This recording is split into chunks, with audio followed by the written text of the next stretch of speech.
So, here's something that I've had sitting on my shelf forever waiting to be talked about, but I didn't have time to do it until just now. Twilight Sparkle's secret Shipfic folder.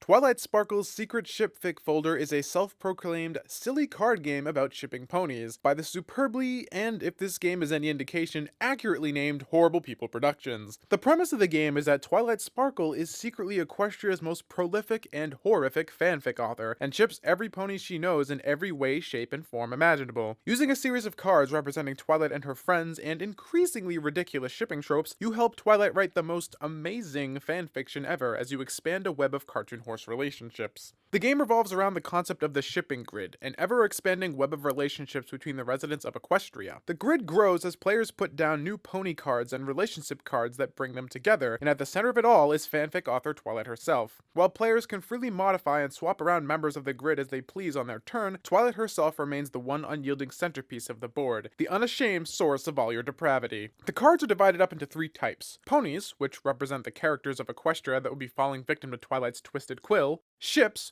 which stand for the often ridiculous situations that bring a pair of ponies together; and goals, which represent the narrative ends Twilight is attempting with all these crazy shipping combinations. You start the game with 4 pony cards and 3 ship cards, and laying down 3 goal cards off the top of the goal deck. The game starts with placing the center of the shipping grid down, fanfic author Twilight, and then players take turns adding at least 1 card to the grid. Shipping cards can be added to any 4 sides of a pony card, and ponies must be attached to another by one of those ships. You may play as many cards as you want on your turn, and can draw any combination of ponies and ships at the end of your turn so you're back up to 7 cards. As you're building up the grid, you must remain mindful of the game's current goals, trying to steer the board closer to those stated conditions. Goals can range from specific kinds of pairings being formed, to the overall state of the shipping grid itself. If you can manipulate the shipping grid so that its contents reflect one or more of the goal cards currently on your turn, you win that goal and score the amount of points it's worth, and a new goal is drawn in its place. Once a certain point total is reached, depending on the amount of players, the game is over and that player is the winner.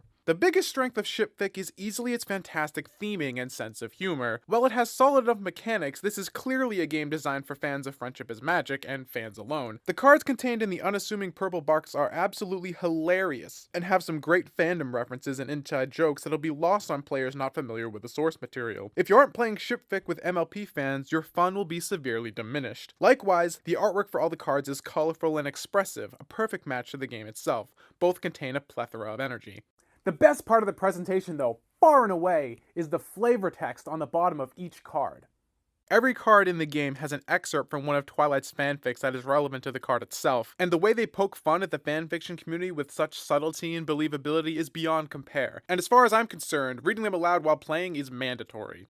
Well, well, well, Miss Sparkle, how good of you to finally join us, Discord said with a dominating tone. Twilight trembled, but only for a moment. As for the gameplay itself, it's really quite simple. I was brought into the game cold and was able to learn the rules from a couple of my friends at a convention in under 10 minutes, not once having to reference a manual. The basics of the game come down to matching up ponies and ships with stated conditions, and the cards that do specific effects are usually pretty clear and to the point. Subtle strategy comes into play once you realize that the shipping grid itself is a brittle chain, as a broken link, such as a ship card removed without anything else replacing it, discards everything else attached to it as well. The closer a removed card is to fanfic author Twilight, the center of the grid, the more massive such an action can be, instantly wiping out over half the grid and changing the entire board. There are only a few cards that remove things like that with such impunity though, Derpy of course being the most potent, with the majority of the cards using less destructive swapping mechanics, which keep the entire grid intact. And that kind of leads me into my biggest beef with Shipfic. The success of the game rests almost entirely on the 3 individual goal cards in play.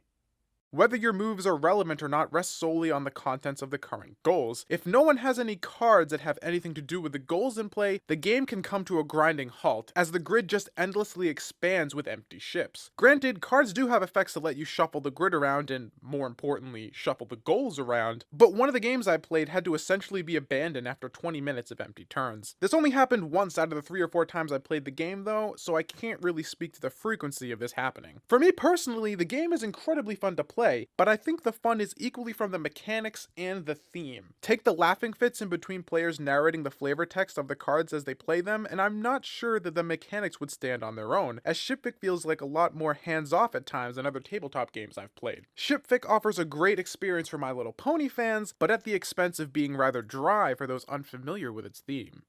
But you know what? I can't really get too upset about this because I'm going to go out on the limb here and say that all those decisions were by design. Twilight Sparkle's secret Shipfic folder is a love letter to the My Little Pony fans, and its flavor and theming is just as much a mechanic of it as its core gameplay. And the fact of the matter is the mechanics don't have to stand on their own, so their singular viability is really a non-issue. The people who are playing this game are gonna get it, so they're gonna love it. If you're someone who's a fan of My Little Pony, the new franchise, you owe it to yourself to check out Twilight Sparkle's secret Shipfic folder. You can check out their Tumblr in the description below where you can find out more information about the game, you can play it online, you can download and print out the cards for yourself, or you can check their convention schedule where you can pick up an actual deck of cards like this one, as well as some convention exclusive cards. So what do you guys think of Twilight Sparkle's secret Shipfic folder? That name is a mouthful. If you played it, what have your experiences been like with the game? Agree with my pros and cons of it? What's been the most ridiculous ship you guys have been able to come up with in the game? Let me know in the comments below. Till next time, I'm Tommy Oliver. Stay curious.